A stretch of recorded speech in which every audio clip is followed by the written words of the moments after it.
Good morning दोस्तों। तो आज हम लोग CDP child development and pedagogy का एक important topic right to education act 2009 एक शिक्षा का अधिकार अधिनियम, ये काफ़ी इम्पोर्टेंट एंड हॉट टॉपिक है सीटेट के पॉइंट ऑफ व्यू या कोई भी अदर स्टेट के टीचर प्रिपरेशन, यानी कि सीटेट हो गया या फिर KVS हो गया, NVS हो गया, तो कोई भी टीचिंग एग्जामिनेशन के लिए ये काफ़ी इंपॉर्टेंट टॉपिक है, हॉट टॉपिक है right to education act 2009।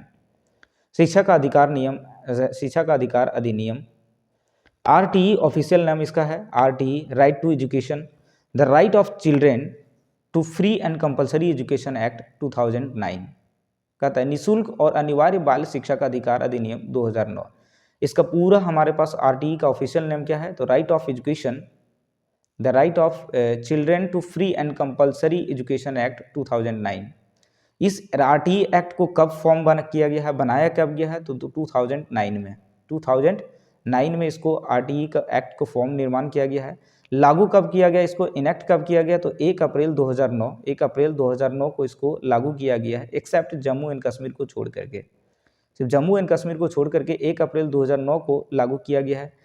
86 amendment संशोधन आर्टिकल 21A RTE के अंदर में आता है। कहता है इसका 86 अमेंडेंट है संशोधन का, ये किस आर्टिकल में आता है, तो आर्टिकल 21A में आता है। पुपिल टीचर रेशियो जो होना चाहिए, पुपिल टीचर रेशियो जो होना चाहिए प्राइमरी क्लासेस के लिए जो है, प्राइमरी क्लासेस के लिए 30:1 है, यानी कि एक टीचर पर 30 स्टूडेंट्स प्राइमरी के लिए होना चाहिए। अपर प्राइमरी के लिए कितना होना चाहिए, 35 स्टूडेंट्स पर एक टीचर का रेशियो होनी चाहिए। मिनिमम वर्किंग आवर जो होनी चाहिए, न्यूनतम कार्य दिवस, मिनिमम वर्किंग आवर जो होनी चाहिए प्राइमरी के लिए 200 डेज होनी चाहिए, 200 डेज यानी 200 दिन का होना चाहिए इसका प्राइमरी लेवल पर। या घंटे का बात करें तो 800 आवर्स, 800 घंटे एक साल में। अपर प्राइमरी का बात करें तो 220 दिन का कार्य दिवस होना चाहिए न्यूनतम, और 1000 आवर 1 ईयर में, एक साल में 1000 घंटे का कार्य दिवस होनी चाहिए न्यूनतम, और प्राइमरी के लिए 200 दिन का होना चाहिए और अपर प्राइमरी के लिए 220 दिन का होना चाहिए।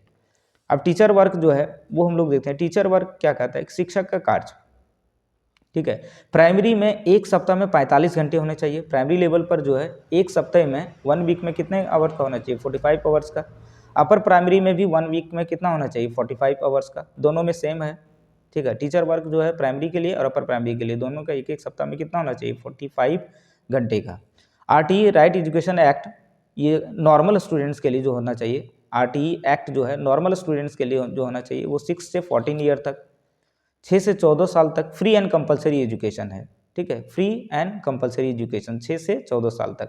अगर कोई डिसेबल स्टूडेंट्स है तो उसके लिए 6 to 18 ईयर्स तक free and compulsory education provide की जाती है, ठीक है। नोट में बात करें तो EWS को 25% रिलैक्सेशन आरक्षण मिलता है, EWS को 25% रिलैक्सेशन आरक्षण दी जाती है। School to home distance, school से होम का डिस्टेंस कितना होना चाहिए, तो प्राइमरी लेवल के लिए जो होना चाहिए, प्राइमरी स्कूल जो होना चाहिए वो घर से हमारा 1 किलोमीटर डिस्टेंस पर होनी चाहिए, और अपर प्राइमरी का बात करें तो घर से हमारा 3 किलोमीटर पर एक अपर प्राइमरी का स्कूल होनी चाहिए, ठीक है। तो स्कूल टू होम डिस्टेंस यानी प्राइमरी 1 किलोमीटर पर होनी चाहिए और अपर प्राइमरी जो है वो 3 किलोमीटर डिस्टेंस पर होनी चाहिए। स्कूल मैनेजमेंट कमेटी जो होता है, स्कूल SMC जिसको हम लोग बोलते हैं, स्कूल मैनेजमेंट कमेटी का अध्यक्ष जो होता है वो कौन होते हैं, पेरेंट्स होते हैं। स्कूल मैनेजमेंट कमेटी का जो अध्यक्ष होते हैं वो पेरेंट्स होते हैं। RTE प्रमोट इंक्लूसिव एजुकेशन, कहता है RTE right to education act जो है वो क्या चीज़ को प्रमोट करता है, तो इंक्लूसिव एजुकेशन यानी समावेशी शिक्षा पर विशेष ध्यान देती है, ठीक है। प्रमोट करने के लिए समावेशी शिक्षा को बढ़ावा देती है RTE act, right to education act. तो ये वीडियो आप लोगों को राइट टू एजुकेशन 2009, ये काफ़ी इंपॉर्टेंट एंड हॉट टॉपिक है CTET के पॉइंट ऑफ व्यू से। तो वीडियो अच्छा लगा होगा दोस्तों तो वीडियो को लाइक करना ना भूलें, शेयर करें एंड सब्सक्राइब करें। Thanks for watching.